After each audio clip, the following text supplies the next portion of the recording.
So for this year's Summer of Shakespeare, I want to play the intro. Yeah, that. Summer of Shakespeare. This is the third series I've done on Shakespeare, and this year I wanted to shake it up. I'm doing 7 videos on Shakespeare this time, 2 of my own choice. 1 is already up, and the other I will put up eventually by the end of the summer. And the other 5 were chosen by you. I set up a poll of about 30 nominees, and I let you guys pick the top 5. And the toppest of the top 5 was something I'd never heard of before. Really? Like, I know some people have this obsession with getting me to watch more animated movies in general, but really? Jag jobbar åt en trollkarl. Här kommer att hända saker. I guess I have a lot of viewers in Sweden? I don't know. So, Journey to Melonia is a 1987 Swedish adaptation of The Tempest. A very, very loose adaptation of The Tempest. The Melonia of the title is Prospero's previously unnamed island, now called Melonia, after its giant melon. Just one of the many changes made by director Perlen. Is that how you say that? I don't speak Swedish. Yes, I know my name is Calgren and I don't speak Swedish. Perlen. Peter Allen is a much bigger deal in Sweden. He directed a Christmas special I'm told is played on Swedish TV with the same frequency that Americans play It's a Wonderful Life, and he also directed something called The Dunderklumpen, a title which I will repeat until I get tired of saying it, which may be never. Dunderklumpen. The cast is also made up of more than a few Bergman alums and one future scary blonde Europop singer. But right now I'm just going through the movie's IMDb page, so, I don't know how to tackle this. Well, how Shakespearean is it? På Melonia, jag honung suger som ett bi. Gullivivans klocka bor jag i. Well, a few key passages are there, but it's more of a riff on The Tempest than an adaptation of it. Prospero's there, so is Miranda, Ariel, Caliban, and of course those classic Shakespearean characters, Ferdinand, the nearsighted steersman, the cook lady, the villainous Slug and Slug, Captain Christmas Treefoot. Yeah, all those classic Shakespearean characters. Did I get the villains' names right? Jag jobbar åt skurkarna Slug och Slagg. Slug och slagg. Slug och slagg. Slug. Slagg! Okay. Slug and Slug. The actual Shakespearean characters they have take some interesting roots. Ariel, the spirit of the air, is now a seagull, or depending on the frame, a man dressed like a seagull. But Caliban is a bigger departure. The play mentions that he's either man or fish. But here, he's a vegetable. Det var trädgårdsmästaren, Caliban, ett vandrande trädgårdsland. Also, this Prospero was never the Duke of Milan. In fact, there is no Milan. The shipwrecked passengers have never even heard of Prospero. Oh, and also Ferdinand is a refugee from another island called Plutonia, which is a machine island run on child labor.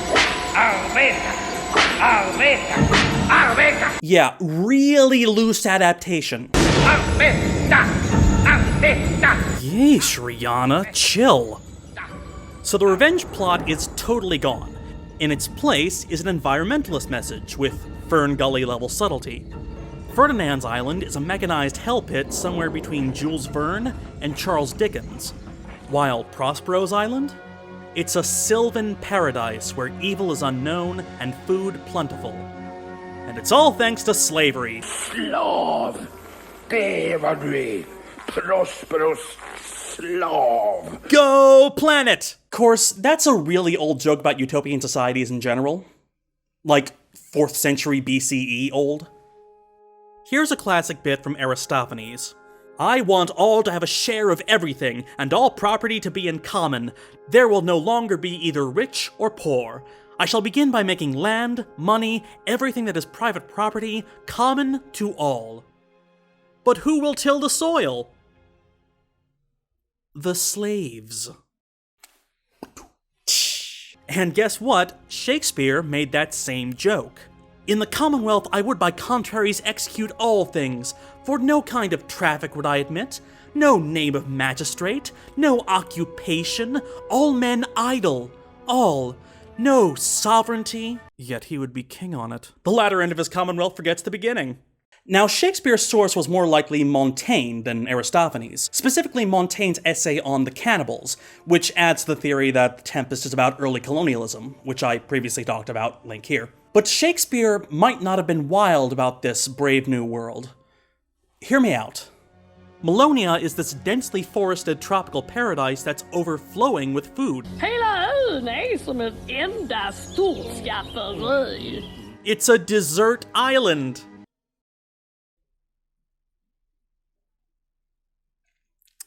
Anyway, Melonia is a utopia that we have to protect, because we only have the one planet and the power is yours!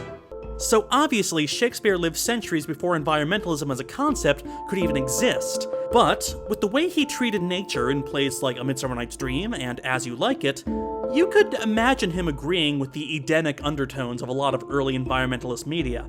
Oh, wait a minute. By your powers combined, I'm Captain Planet.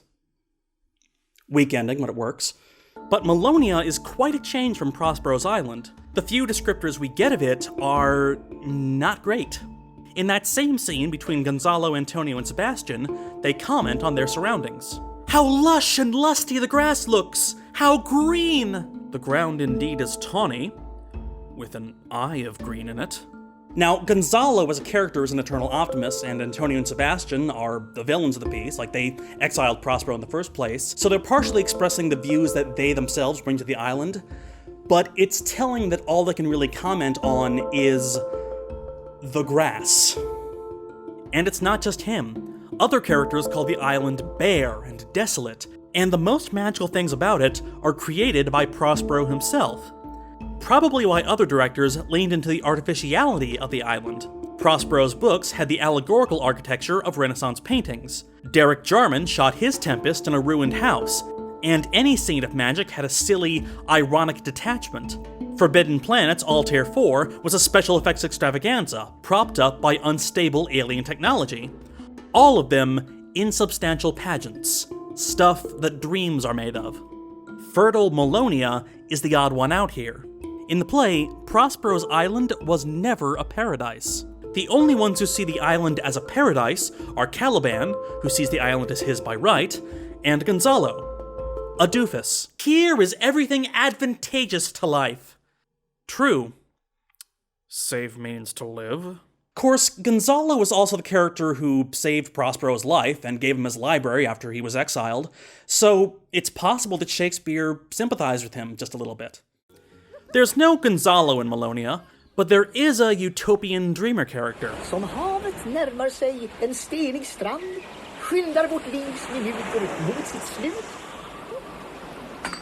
This sentient coffee bean who acts like your average theater major and dresses like Edith Bouvier Beale is a little guy who makes up poems on the spot and has an obsession with finding a stage.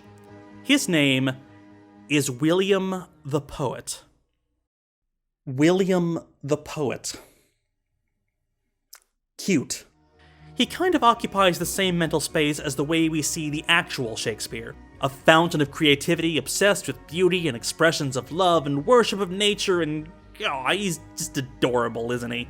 He doesn't add much plot-wise. The main action involves Slug and Slog kidnapping Caliban while stealing some of Prospero's magic so they can take the island for themselves. So they're Stefano and Trinculo, I guess?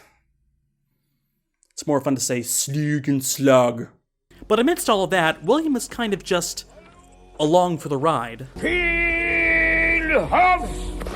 Till havs, till havs. Anyway, near the end, William the Poet makes a discovery. Fikon och tomater, en riktig teater.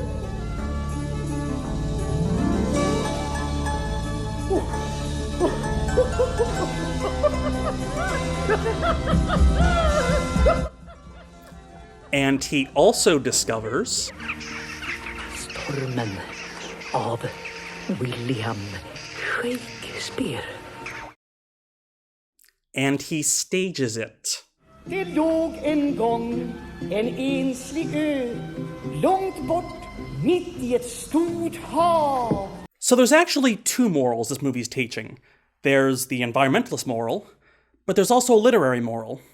It's using the fact of its own adaptation to get kids excited about William Shakespeare. Endast 4 levande varelser funnits på denna ö. En äldre man vid namn Prospero, ädel och vis, hans dotter Miranda och tvenne tjänaren. Miranda? Prospero? Sure, it's nothing like the play, and it ends with Caliban turning into a giant vegetable and sinking the entire island by sticking a giant drill into the ground, so that's weird. But as far as adaptations go, I really can't complain. I mean, my first introduction to The Tempest was a Jack Russell Terrier in a Mardi Gras outfit. Approach my Ariel. Come. Oh, hail! Great master!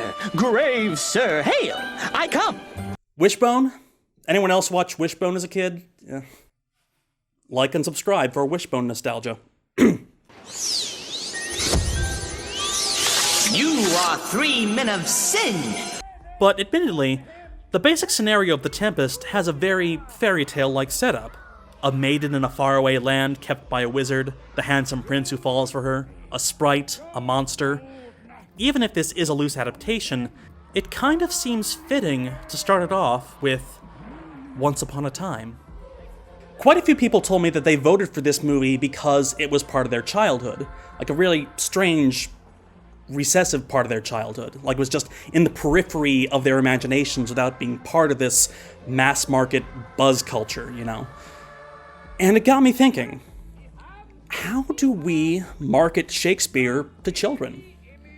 What is our first encounter with Shakespeare? Like, how do we first become aware of his existence? When were you first aware of him?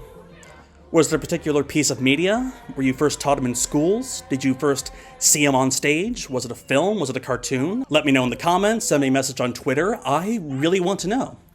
Because, honestly, these requests are really interesting.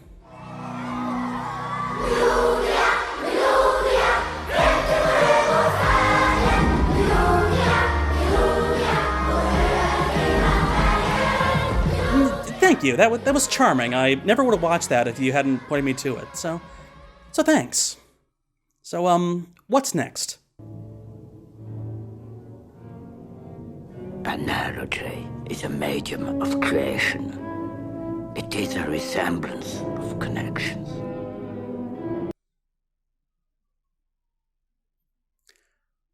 Okay.